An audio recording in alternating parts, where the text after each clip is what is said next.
Muy buenas, soldadas y soldados, youtuberas y youtuberos, público en general, y a los amantes del fútbol en particular. Este vídeo es un vídeo especial y no sé lo que va a durar, porque seguramente habría que hacer dos vídeos de este personaje. Ya habéis visto la miniatura, gracias al soldado que las hace, por supuesto. Gracias, Juan. Muchísimas gracias. Y tal vez la persona que a mí más me ha marcado futbolísticamente, ¿no? No he empezado con Eric Cantona, esta nueva serie, ya, pues, habéis visto que he vuelto a subir en este canal, el de Mágico González o el de Julen Guerrero, que ya estaban subidos en el otro canal. Pero estos vídeos nuevos no es casualidad que empiecen por Eric Cantona y por el gran Johannes Cruyff. Es lo que votaron los soldados, ¿vale? Los vídeos nuevos es por el estricto orden de preferencias de lo que eligieron. Está muy cerca la fecha de su nacimiento, la conmemoración de su nacimiento, un 25 de abril de 1947, pero todavía está más cerca esta semana. En estos próximos días, la fecha de su fallecimiento en 2016 nos dejó el gran Johannes Cruyff, más conocido como Johan directamente. No me acuerdo del día que falleció, no me acuerdo, pero sí que sé que fue unos días después de San José, recién empezada la primavera, no me acuerdo. 22, 23, 24, 25 de marzo, más o menos. Bueno, pues sí que me acuerdo, ya digo, de la fecha que nació, 25 de abril de 1947, esas fechas que, lo que decía con Eric Cantona, no se olvidan, ¿no? Siendo un crío. Johan Cruyff ha sido siempre un rebelde, un fumador empedernido. En aquella época no estaba mal visto que un futbolista fumara. Y decía que habría que hacer dos vídeos porque ha sido un revolucionario. Hablábamos de Cantona, ¿no? De cómo cambia la historia de dos clubes. Con Johan Cruyff habría que hablar de lo revolucionario que llegó a ser, a todos los niveles, no os lo podéis ni imaginar. Johan Cruyff era un talento, el flaco, ¿no? Conocido como el flaco. Tenía un movimiento muy... O sea, vamos a ver, de los cuatro más grandes de la historia, ¿no? Maradona, Pelé, Di Stéfano y Cruyff. Tal vez el que tenía un regate más significativo, más propio, era Cruyff, que era el regate de espaldas. Él jugaba más o menos de extremo, media punta, era una posición tirada, más o menos ladeada, y él encaraba y se la llevaba por detrás, engañando al rival. Era un talento absoluto. Yo a Cruyff como jugador, llegó al Barcelona en 1974, ahora contaré la historia de cómo llegó, en el que se muestra su carácter rebelde, ¿vale? Y llegó como subcampeón del mundo ya. También habrá que hablar, es que con Cruyff se junta todo absolutamente. El jugador del Ajax, el jugador del Barcelona, cómo llega al Barcelona, después su parte como entrenador del Barcelona es descomunal, y sobre todo su rebeldía. Pues Johan Cruyff era un talento descomunal, y ya digo, empezó ahí a jugar en los Países Bajos, en el Ajax de Ámsterdam, y muy pronto, ¿vale? Y muy pronto se empezaría a ver que estábamos ante un talento descomunal. Fijaros, él perteneció, ¿vale? Por no alargar mucho el vídeo, aunque ya digo que bueno, que es tremendo. Tengo aquí delante su palmarés. Él perteneció al Ajax, al Barcelona, al North American Soccer League, después al Feyenoord, bueno, perdón, al North American Soccer League no, ahí me he equivocado, perdón, un momentito que esto me lo pone mal. Clubes, aquí. Al Ajax, correcto, al Barcelona, después en Los Ángeles Aztecas, en los Washington Diplomats. En 1981 jugó en el Levante Unión Deportiva, que muchos no lo sabrán, pero que mucha gente de Valencia dice que precisamente ese fichaje tan mediático fue lo que supuso los años casi de desaparición del Levante Unión Deportiva en los 80 y 90, ¿vale? Donde precisamente no hizo demasiado bien, volvió a Estados Unidos y después ya volvió otra vez al Ajax para retirarse, curiosamente, en el Feyenoord de Rotterdam. Una carrera dilatadísima de éxitos en el que, ya digo, no era un goleador descomunal, aunque sí para la época. Es decir, si ahora os digo, por ejemplo, que la temporada 66-67 en 41 partidos marcó 41 goles, os puede sonar a risa, ¿no? Viendo lo de Messi, lo de Cristiano, etc. Pero en aquella época era una cosa descomunal. Pero sí que es verdad que, bueno, que sus cifras siempre fueron cercanas a la treintena de goles en la temporada, entre liga, copas y partidos internacionales, etc. Seguramente la figura de Johan Cruyff nunca llegaremos a saber si es la misma o no es la misma, si no hubiera llegado a ser la misma o no, si la figura de Neskens, su eterno compañero de la selección neerlandesa, ¿vale?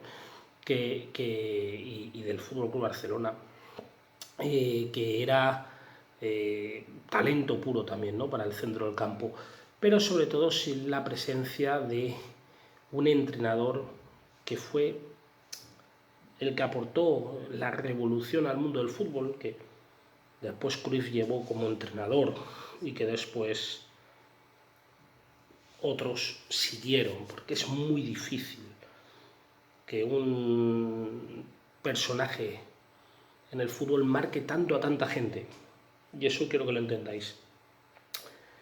Estoy hablando de Rinus Michels, el padre de la naranja mecánica. Rinus Michels era el entrenador de aquella selección que es tal vez el único caso,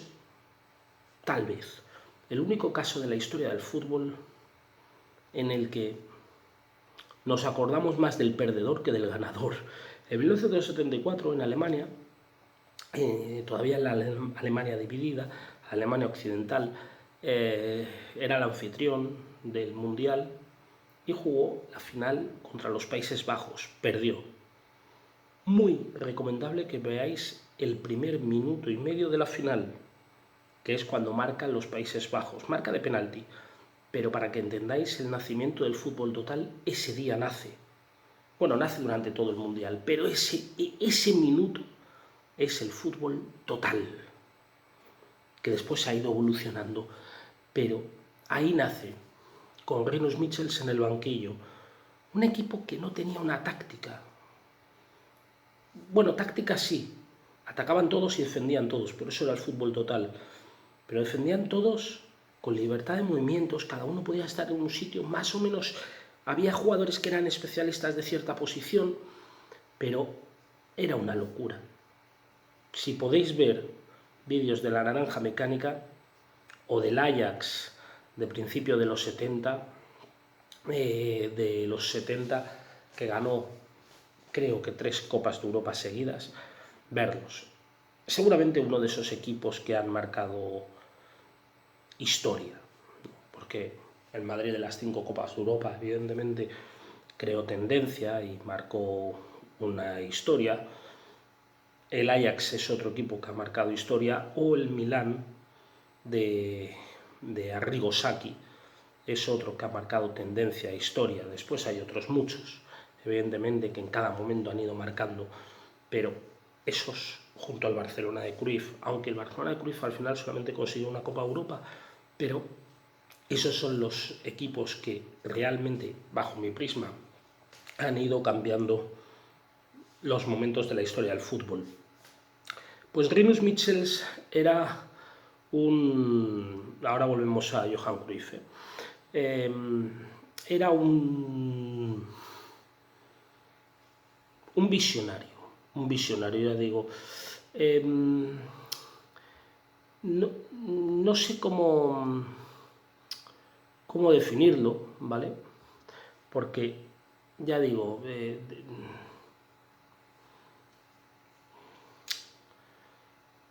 fue... De hecho, hasta tal punto es...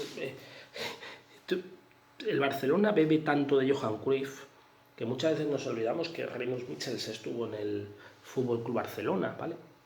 Entrenándolo en dos etapas distintas. Precisamente la premundial del 74, antes no os he dicho que el segundo mundial que pierde, los Países Bajos pierden la final ante Alemania, ante la Alemania de Beckenbauer, y en el 78 pierden ante el anfitrión, ante la Argentina de Mario Alberto Kempes, ¿vale? Pero, sin embargo, todo el mundo se acuerda más, salvo argentinos y alemanes, se acuerda más de esa selección neerlandesa, la naranja mecánica, la mal llamada Holanda. Pues, ya digo, es una cosa descomunal aquello, sobre todo la del año 74. Y el trabajo de Rinus Michels a Neskens o a Johan Cruyff le embaucaron tanto que ya fue como tendencia para toda su vida, ¿no? Como le pasa, por ejemplo, a Quique Setién, actual entrenador del Barcelona, con Johan Cruyff. Esos que te cambian.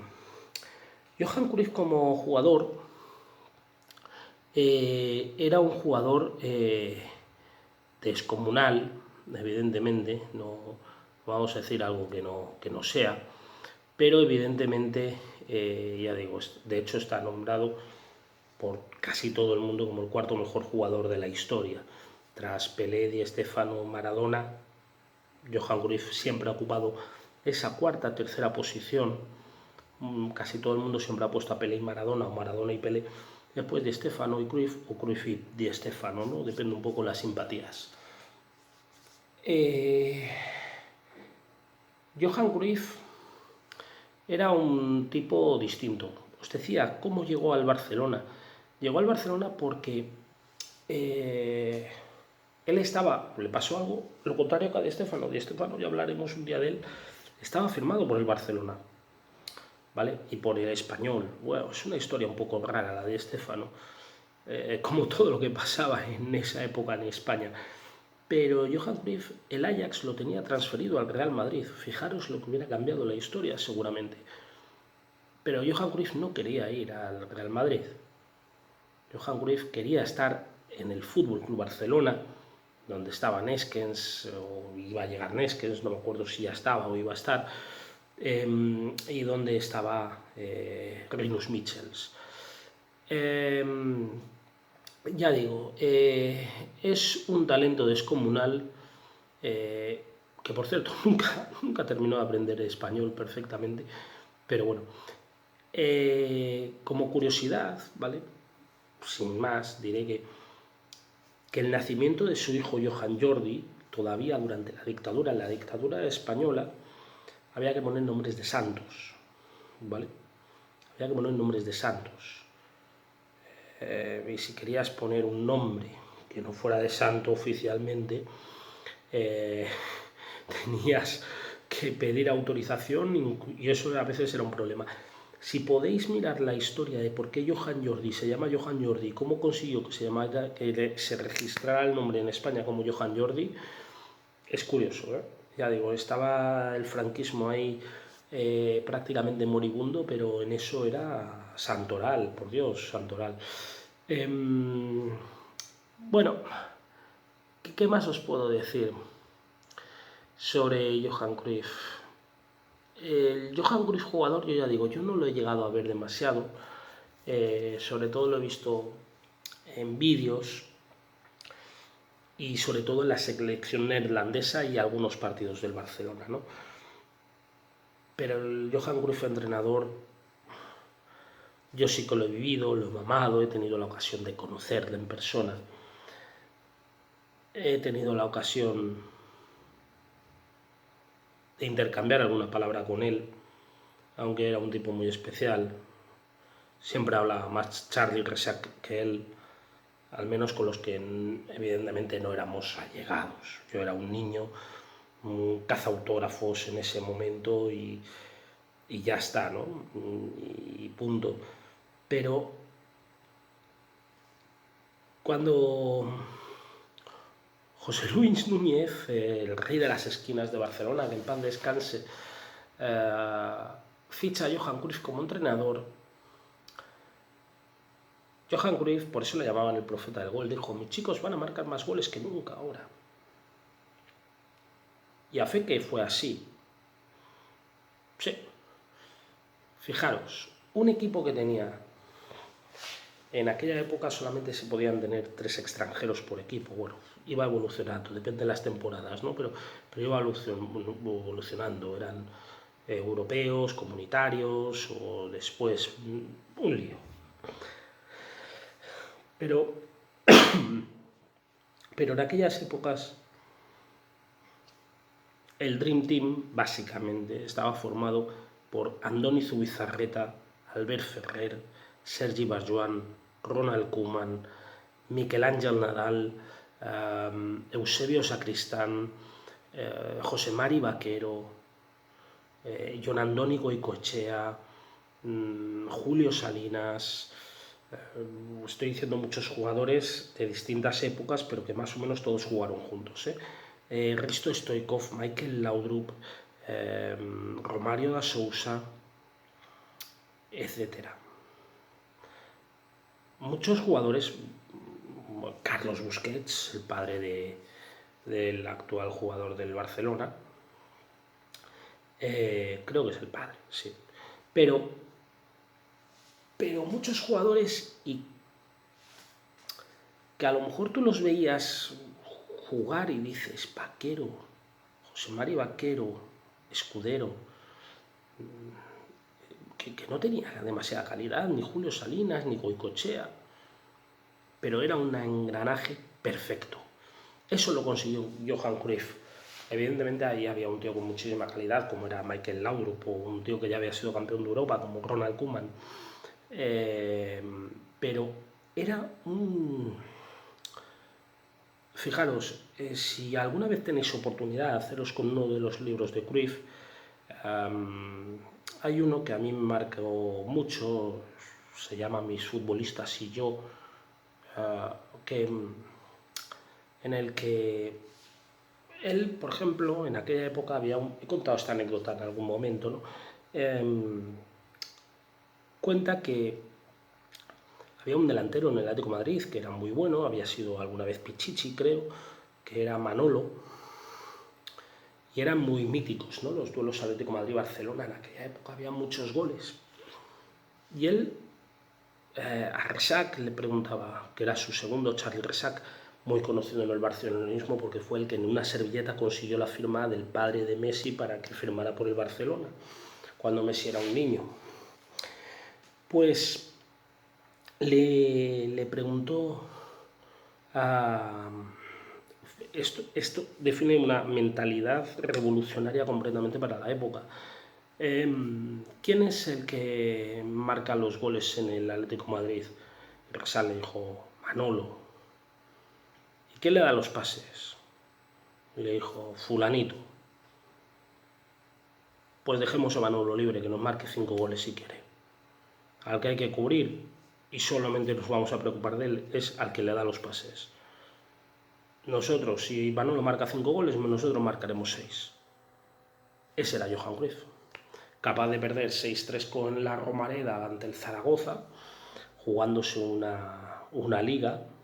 Creo que esa fue la liga del Deportivo de La Coruña, creo recordar, que la liga que el Deportivo perdió en la última jornada.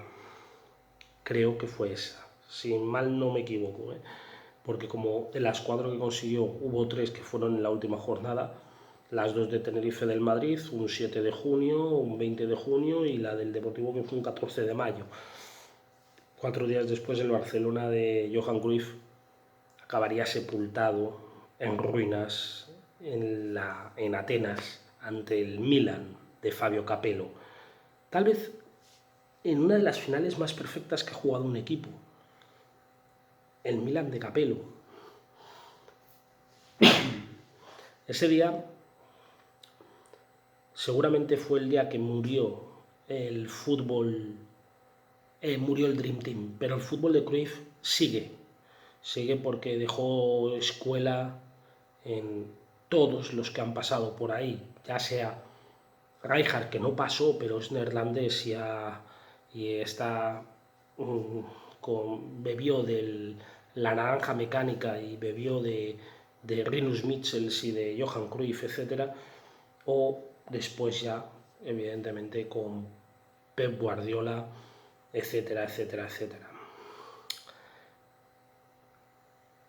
El jugar con un defensa solo y que encima ese defensa fuera muy bueno, era Ronald Koeman, pero era un armario empotrado.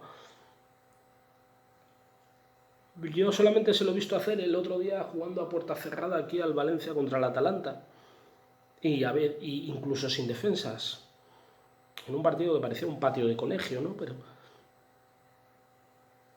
Pero era bonito al margen del partido. Y el fútbol de Cruyff, tú ibas sabiendo que ibas a ver algo espectacular.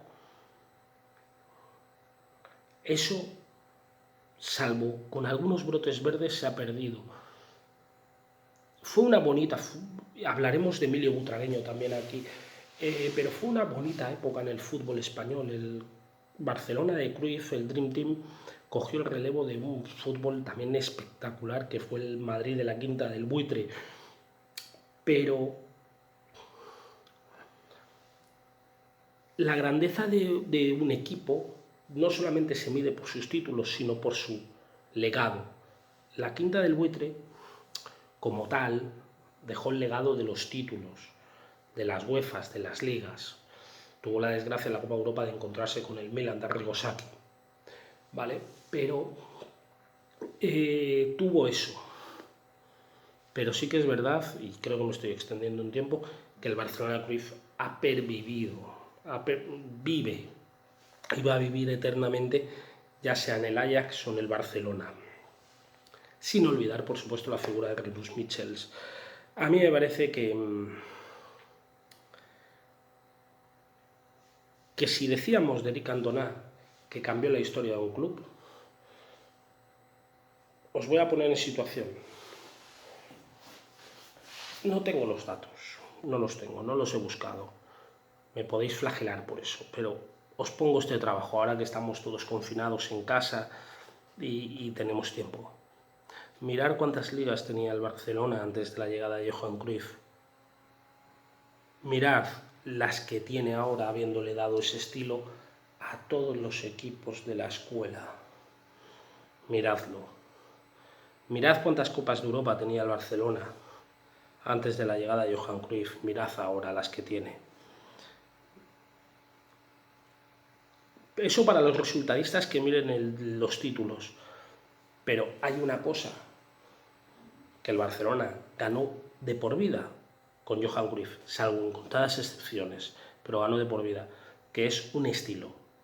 A veces lo respetan más y a veces se respeta menos, pero ese estilo que tiene el fútbol neerlandés en general y el Ajax y la selección orange en particular, y ese estilo que tiene el Fútbol Club Barcelona, se lo debemos al flaco, se lo debemos a Johan Cruyff. Y es un fútbol que tengas el color que tengas, es fabuloso de ver cuando se hace bien. Otra cosa es que a veces, como está pasando ahora en el Barcelona con Quique Setién, ¿no?, quieras asegurar, has llegado a mitad de temporada y quieras ser un poco más Rategui, teniendo más balón de lo debido, etcétera. pero de verdad, os lo digo, sé que muchos de los que veis estos vídeos tenéis mi edad, algunos tenéis algunos años menos. Si no habéis tenido ocasión de ver al Barcelona de Cruyff, miradlo. Os divertiréis muchísimo, incluso con ese Zaragoza 6, Barcelona 3 que nombraba antes, o con el 5-0 al Madrid, o con aquel partido que perdió el Barcelona, por decir ese ejemplo, 4-3 en el Calderón ante el Atlético de Madrid. Son partidos inolvidables que quedan en la cabeza de todo el mundo.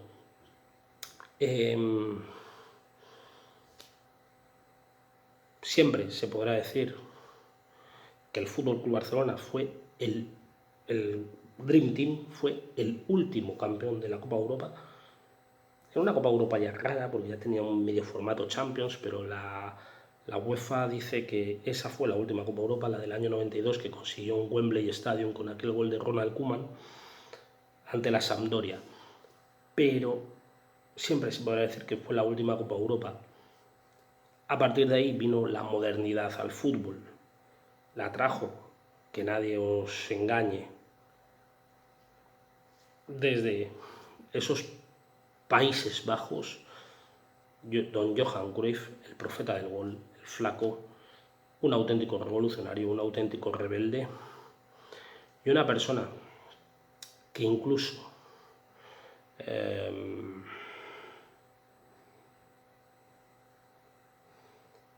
fue el que, si no lo digo reviento, fue el primero que en las ruedas de prensa mandaba, bueno, primero no lo sé, no me quiero pillar los dedos porque el fútbol tiene mucha historia, pero en España al menos era el que mandaba los mensajes muy claros a los jugadores en rueda de prensa sin cortarse un pelo.